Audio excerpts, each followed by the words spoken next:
The galaxy thought humans were weak. Until the war began, they laughed at us.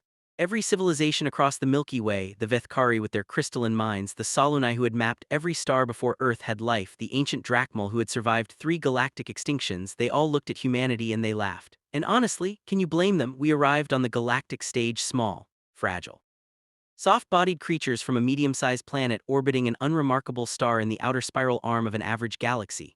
We had no hive mind, no psychic link, no natural armor, no venom, no regenerative tissue. Our lifespan was barely a flicker compared to species that lived for millennia. We needed food every few hours, water every few days. We got sick. We got scared. We cried. The Vethkari called us the weeping apes. The Solunai had a phrase for us that roughly translated to the ones who will not last. And the Drachmal, they didn't even bother giving us a name. We weren't worth the syllables. For 200 years after first contact, humanity existed on the edges of galactic civilization, tolerated barely, allowed to trade, allowed to observe, kept far from the inner councils, far from military alliances, far from anything that mattered. We were novelties, curiosities, the galaxy's charity case. Then the war began and everything changed. The Kethavar arrived without warning. If you've never heard the name, let me paint you a picture. The Kethavar were not conquerors in the traditional sense. They didn't want land, they didn't want resources, they didn't want slaves or tribute or surrender. What they wanted was extinction, total, complete, absolute. They moved through the galaxy like a fire through dry grass, burning every civilization they touched down to the molecular level, leaving nothing behind. Not ruins, not survivors, not even memories. The Solunai were the first to fall. 3 billion years of accumulated knowledge, culture, art, science, gone in 11 days. 11 days, a civilization older than multicellular life on Earth, erased like a chalk drawing in the rain.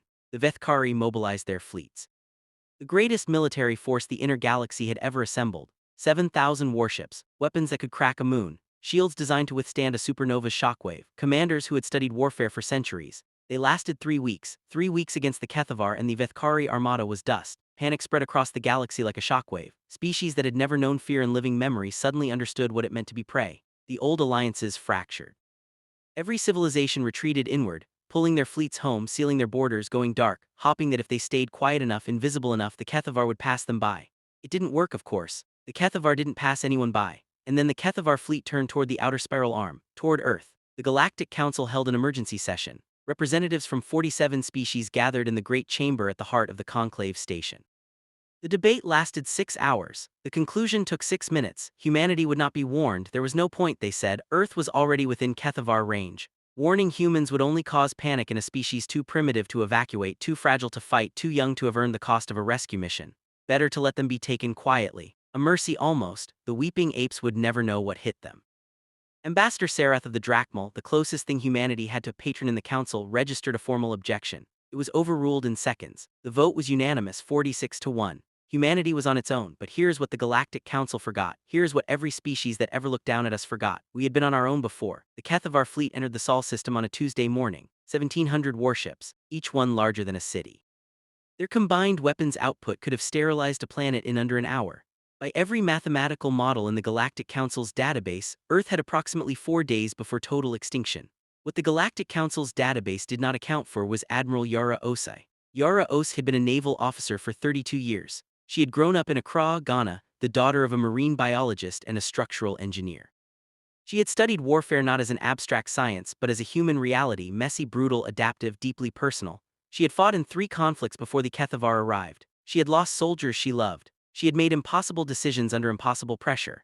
She had learned over 32 years one fundamental truth about warfare that no crystalline alien mind had ever needed to understand. You don't fight to win. You fight to make the cost of killing you so catastrophically, incomprehensibly high that your enemy decides winning isn't worth it. The Vethkari had fought with perfect strategy. Every maneuver textbook precise, every engagement optimized for minimum losses and maximum efficiency.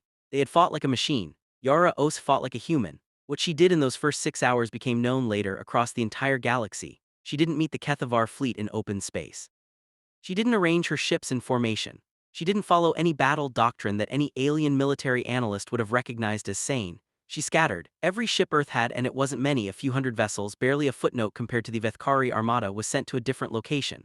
Behind moons, inside asteroid fields, deep in the magnetic shadow of Jupiter's poles, hidden in the debris rings of Saturn. Tucked into the sun's corona using heat shielding that had never been tested at this scale. The Kethavar advanced. Arrogant, unhurried, they had never encountered resistance that required them to hurry, and then the ambushes began. Not one ambush, not a coordinated strike. 17 separate simultaneous ambushes from 17 different directions, each one targeted at a different critical system of the Kethavar fleet. Communications relays, fuel distribution nodes, command ships, long-range sensor arrays. None of the attacks were large enough to destroy their targets. They weren't meant to be. They were meant to hurt. They were meant to confuse. They were meant to make the Kethavar stop and ask, "What is this?" The Kethavar had never needed to ask that question before. They had never fought an enemy that didn't follow the rules of engagement that every sapient species in the galaxy considered self-evident. You mass your forces, you engage your enemy, you win or you lose. Humanity had apparently never read that particular rulebook. What followed was 22 days that the history books would struggle to describe. Humanity didn't win those 22 days, let's be clear about that. We lost ships, we lost people, every single day we lost people. The Kethavar were overwhelming, they were brutal, they were relentless, but here's what happened. The Kethavar stopped advancing. For the first time in their recorded history, a civilization they had targeted was making them pay for every kilometer. Not enough to stop them. Not enough to defeat them, but enough to slow them, enough to cost them, enough to make their advance feel less like a harvest and more like a struggle. And humanity kept adapting. That was the thing the galaxy had never seen before. Every species the Kethavar had encountered fought the same way in the last hour as they had in the first. Doctrine was doctrine, strategy was strategy. You committed to it and you executed it. Humans changed tactics every 18 hours. Yara Os had divided her command staff into 3 rotating teams. Every 18 hours, a new team took command, fresh eyes, fresh thinking, no attachment to the decisions that had already been made. What worked yesterday was abandoned if something else might work today. They improvised, they experimented, they accepted failure as data and kept moving. The Kethavar had a word for it, which translated roughly as incoherence. They couldn't model human behavior because human behavior refused to be modeled. Every predictive algorithm they ran became outdated before they could execute on it. They had never fought anything like this. They had never fought something that learned this fast. On day 19, something unexpected happened.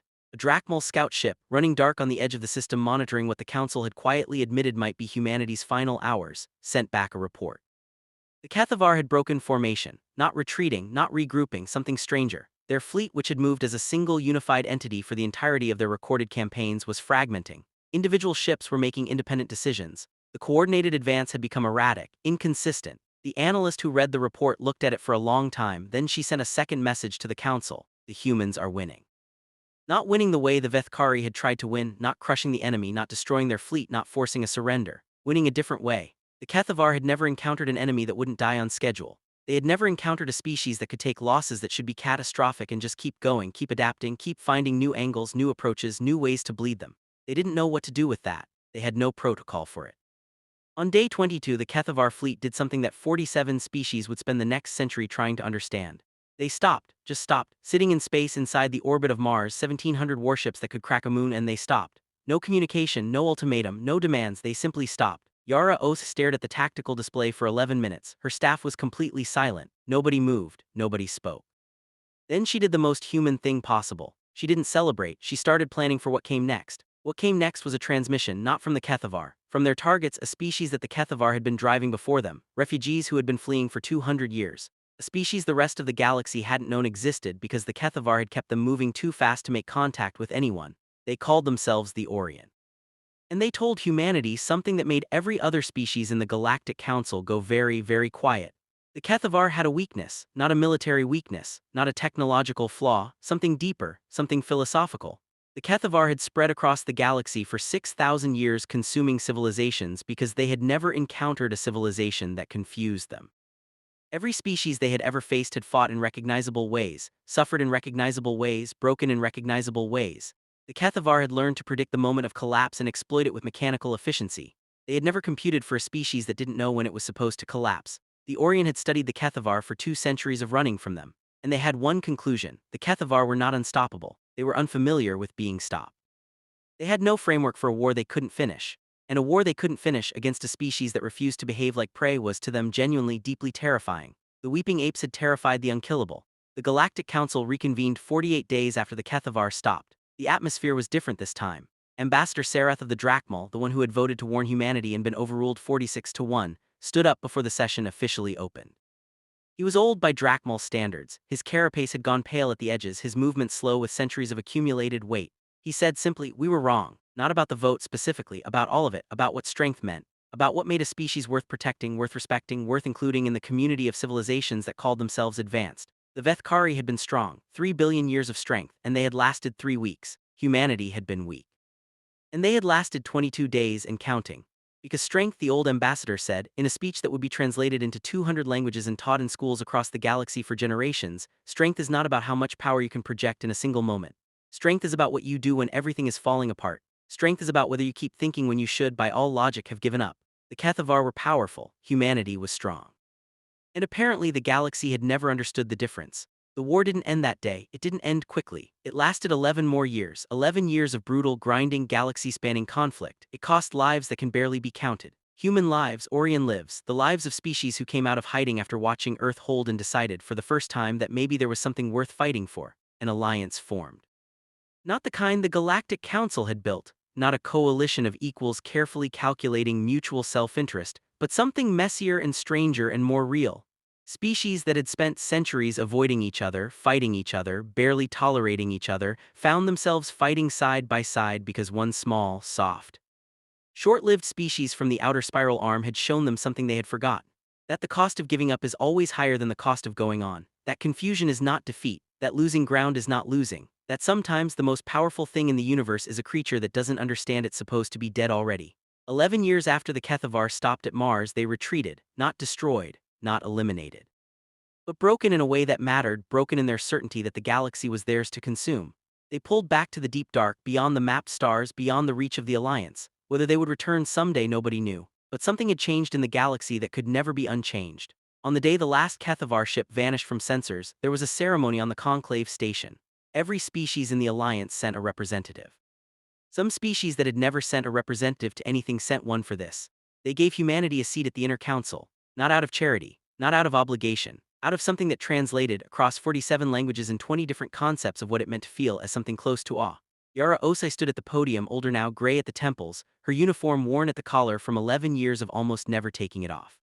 She looked out at a room full of beings that humanity had once been told would never accept us as equals.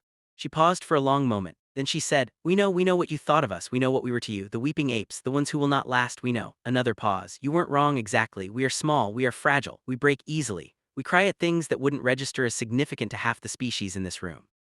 We're mortal in ways that most of you have found ways around. We get hurt, we get scared." She looked down at her hands for a moment. "But here's the thing about being the kind of creature that feels everything that deeply. When something matters to us, really matters to us, there is no version of the universe in which we stop." She looked back up. "We are very glad to be here, and we would very much like to help build something worth fighting for." The galaxy had thought humans were weak.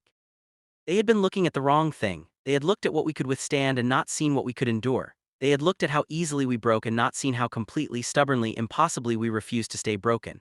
They had watched us cry and never understood that the things that make you feel are the same things that make you fight. The Kethavar came for the weeping apes. The weeping apes were still here. The Kethavar were not.